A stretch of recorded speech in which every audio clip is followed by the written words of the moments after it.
government, everything will collapse. Because once your financial sector is there, you're gone. As I always said, a failed economy is worse than a revolting army. And one of the worst means of observing a failed economy is to have a collapsed financial sector in any country. And that means the courts must enforce the importance of a lease document as a title of ownership. It is key if we want to move this country forward. We cannot joke with it. And people who offend should be dealt with accordingly. People who abuse it should be dealt with accordingly. And I believe that we have the opportunity now to do it. And we've also observed one of the beauties of this document. People grab land. They go and fence it because they have money to buy. They prevent others from having access to that land because they are powerful. They fence this land. Now that will end. If you fence it, you pay tax, heavy tax to the state.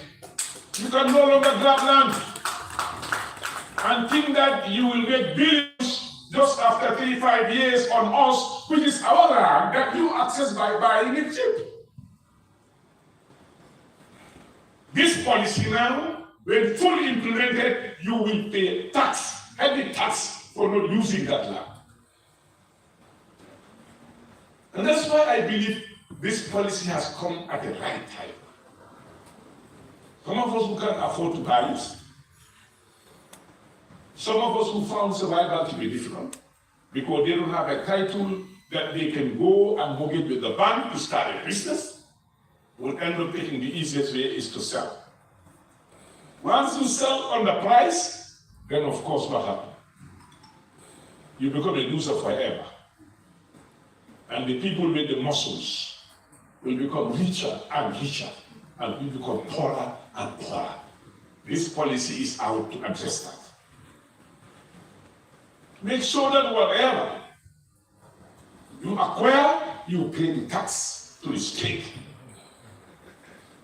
And I think it is important that as a country we come together.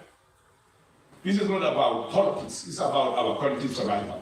Very existent, getting this policy in place. When we are out of government, another government will come in and will, of course, pursue the same policy. It's good that the government of Adam Barrow initiated this. It's bold enough to say, we must do it now. We cannot wait for tomorrow. But that means it belongs to the entire Gambian people. And across the board, everybody was involved in the formulation of this policy. We reached out to everyone. Even the bar association. When they were complaining to me, why should the bar have the legal aspect of the policy? I said, as far as I'm concerned, that's the best thing that can happen to this policy. Because they are the one who goes to court to argue cases. Let them be the people to head it and put their input in the document. And it happened. So it is time that all of us to think that poverty should not deprive us of our right to own land and to be respected and have dignity. I'll give you one example. I don't want to name the name, but there was this young man who gained scholarship to go to the United Kingdom, to go and study. The daddy did not have much. He went to a businessman, I know the person. He said, I want to help my son go to UK for studies. And then he said, so what? He said, I have nothing, I have only land. They went to the farms. He gave him a huge chunk of land because the man is desperate. If the guy had got a title, he would go to the bank and mortgage the money, and mortgage the property and go for the son to pay. He doesn't have the title. The son went, studied, and graduated, came back. Asked that why should we give all this land to this man because he only paid for my ticket and helped me go and study? Where am I going to survive? My sisters and other members of the family. These are questions we should start asking. You think that boy is wrong to demand from that land that they took away from his father because they just wanted him to go and study? I believe the boy had a right to demand part of that land back to him because he was desperate. They didn't have a title. And that's why it's important that we must facilitate and help people to have title of ownership of their land so that tomorrow when they want to access resources, they can do so. And this policy also will address that. Gambians have been suffering. For 5 years, sometimes you try to lease a property. You can never get a lease. You have your documents done somewhere at the Office of Physical Planning or lands at the ministry with nobody looking at your file because there is one letter missing. They will not even call you say bring the letter or do that. They will dump your file there. Only to find your file lost, you have to go and get another file. And sometimes you get 3 files before you get your list. This policy will address that. We are digitalizing it to make sure you get your title on time, to make sure you know the benefit of your land, title, what you can do with it. And I think these are all the important things that we must look into this policy. Some investors in the agricultural sector left the country. They have been duped. Unscrupulous people selling them land that doesn't belong to them. They have been robbed. They left the Gambia. Every day we see cases of that nature. And those who are committing those crimes get away with it. Nobody punishes them. Even when they are arrested and take them to the police station, next 1 hour they are released. Can that continue in our country? When are we going to develop our agriculture when people cannot access land fairly and square? When are we going to do that? When are we going to stop importing rice and other basic commodities if people are being cheated even by accessing land to do farming? I think we must look inwards, all of us together. How can we have this policy to address some of our issues that are important, that are there to help move our country forward? For me, that's why I believe that this policy has come at the right time for the Gambia, for us to address these issues. I must thank Mr. Toure Benskasian. When I took over office of the ministry, I found there were 3 people interviewed who were to be employed for the position that Mr. Toure is handling now. As soon as I saw the names, I said, this is the name we are going to appoint. This man. He has the knowledge, he has the experience, and he has lived it in this country. Mr. Toure, thank you for serving your country in the mandate. We must sacrifice to serve our country, no matter what.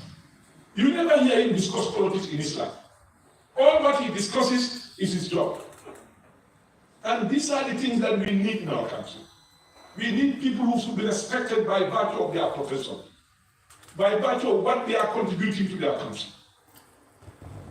And I think unless and until Gambians start recognizing people who excel, unless we start recognizing people who have done better, unless we start recognizing people who are doing excellent, we will be failing. Let's recognize people where they deserve to be recognized.